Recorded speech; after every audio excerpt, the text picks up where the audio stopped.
Je suis sûr que ce poste que je viens de tomber dessus maintenant, si même, a échappé également à plusieurs personnes. Le poste de WashD, il y a de cela 5 jours concernant Prince Amy. Ça m'avait vraiment échappé. Et ceux qui ont même lu, je ne sais pas si vous avez compris vraiment ce poste. Je vais lire rapidement ce poste. Et pour ceux qui disent que j'ai beaucoup gagné derrière Prince Amy, j'ai donné quoi à Prince Amy, sachez plutôt que j'ai beaucoup perdu. J'ai eu trop de coups, des coups durs. Je vais vous expliquer. Mais avant, je lis d'abord rapidement ceci. Depuis 20 ans de carrière, notre star Prince Amy, officiel 237, n'a pas pu vraiment bénéficier de ses droits d'auteur. Il vient de faire un petit pas très important, mais malheureusement très souvent négligé. Il est désormais membre de la SAMRO, l'homologue de la SACEM en Afrique du Sud. Ça lui permet d'avoir un IPI, numéro d'identité digitale enregistré dans tous les systèmes à travers le monde. Non seulement ses droits et propriétés intellectuelles sont protégés partout au monde, mais il profitera de la rente de retraite et du régime, autant pour moi, de prestations funéraires. Ça signale aussi la fin de l'exploitation de ces droits d'auteur par des nombreux délinquants, car il pourra identifier ces morceaux dans toutes ces bases de données et recevoir ces droits collectés par tout dans le monde directement dans son compte bancaire au Cameroun.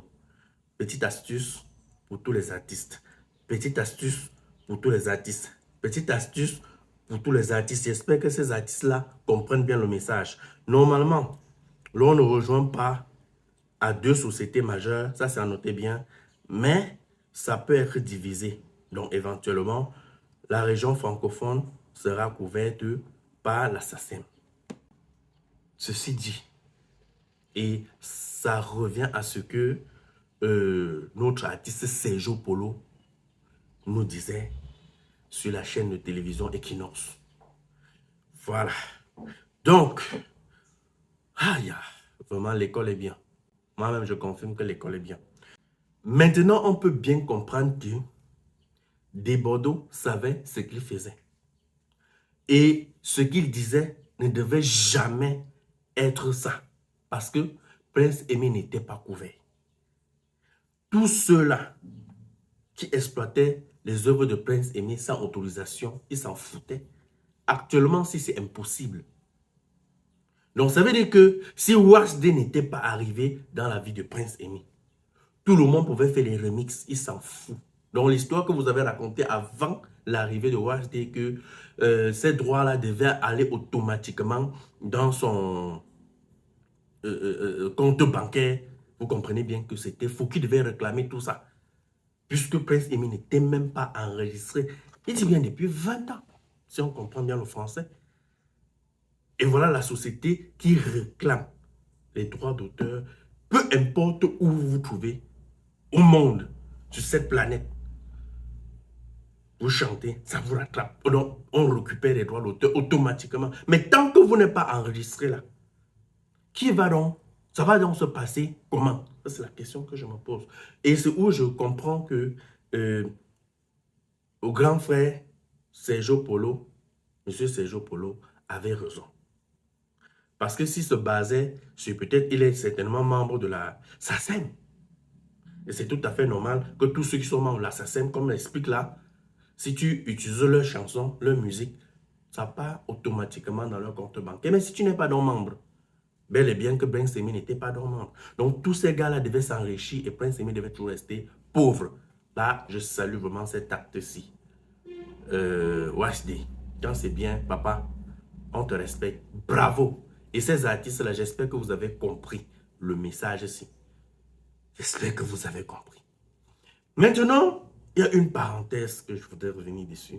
Parce que j'ai lu certaines personnes dire tu as eu beaucoup d'argent derrière l'affaire de Prince Amy Seed et puis tu fais des sorties, machin, tu as donné quoi à Prince Amy?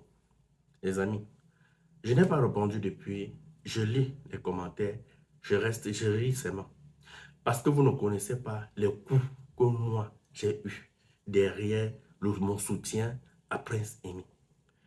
Premièrement, vous allez constater que j'ai perdu l'audience complètement sur mes 2 pages. Vous connaissez les Ivoiriens. Les Ivoiriens se sont dit que je me suis attaqué à eux.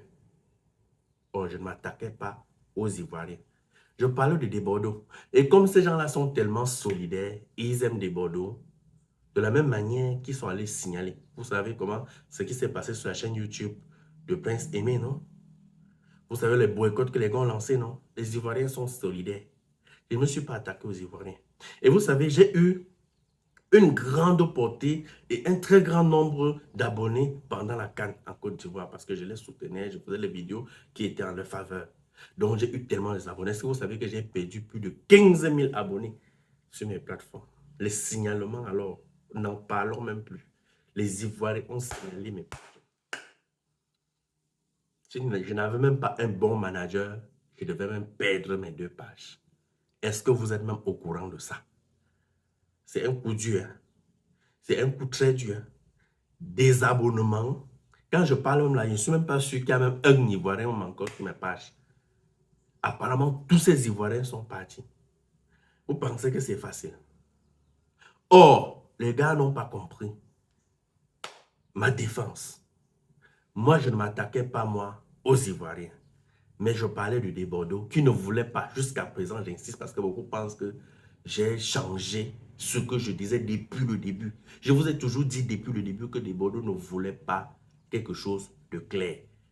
Sinon, tout devait être engagé. Si Prince Aimé, à la base, était enregistré par cette société comme on nous présente ici, Desbordeaux ne devait pas avoir besoin de signer un contrat ou de quoi que ce soit. Tous ses droits devaient être versés automatiquement chez Prince Aimé. Mais ça ne devrait jamais se faire parce que qui devait réclamer ces droits-là chez Desbordeaux? Qui? Qui? Vous comprenez donc maintenant que c'était un fait organisé, non? Est-ce qu'on se comprend maintenant? C'est pour cette raison qu'on s'est levé, on a dit non, Tara, arrête ça.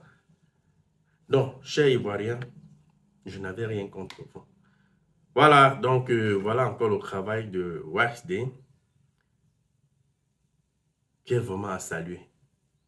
Nous attendons la sortie. Il a dit le 40e avait émis à la D. WashD avait émis à la D, je crois, où c'est. Il a parlé du 7 décembre, je crois. Donc nous attendons cette sortie, nous attendons ce featuring. Une fois le featuring sur la plateforme de Prince Aimé, je vais respecter encore WashD. Vraiment, je vais respecter ce monsieur. On peut faire des erreurs. Moi, je critique WashD parce que depuis le début, j'avais dit, WashD, j'espère que tu connais l'artiste, que tu prends sa main. Ne prends pas sa main et demain, tu commences à dire que l'artiste là t'a déçu. Parce que c'est un artiste qui est un peu difficile en caractère. Donc, engage-toi. Et si tu t'engages, va jusqu'au bout. Donc, il est inadmissible que tu arrives au milieu de la route, tu dis que tu n'es plus chaud. Tu vas continuer parce que dès la base, on t'avait déjà averti et tu as dit, j'assume. Les amis, c'était tout pour cette vidéo. Merci de partager la vidéo si ça vous a intéressé. Si tu es nouveau, abonne-toi. C'était le Général Franco. À tout à l'heure pour une nouvelle vidéo.